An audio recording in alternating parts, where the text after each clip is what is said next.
Well, surveys show many doctors and nurses are burned out, and that was before the pandemic hit. One group is working with the medical community to make sure those who care for us are taken care of too.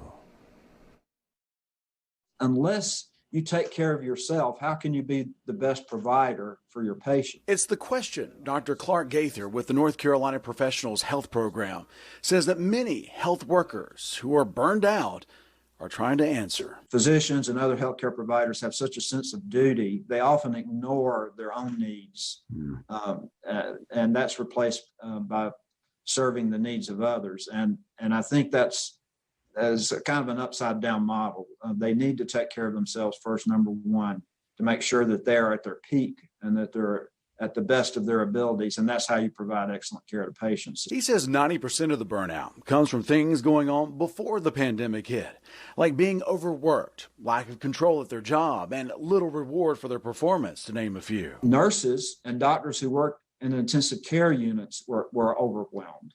They were overwhelmed by the sheer number of patients and the severity of their illnesses. Nurses were faced with the terrible situation of patients dying, in the hospital and their family not being able to be present. They were actually stand-ins for the loved ones. Dr. Gaither works with hospitals and doctors' offices to get to the source of the issue.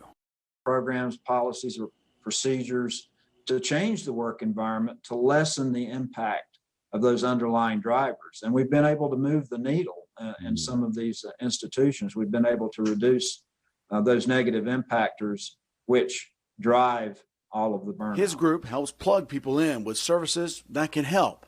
But at the heart of it, Dr. Gaither says self-care is key. And making sure the other arenas of your life are being attended to, your emotional well-being, your physical well-being, your spiritual well-being, as well as your mental.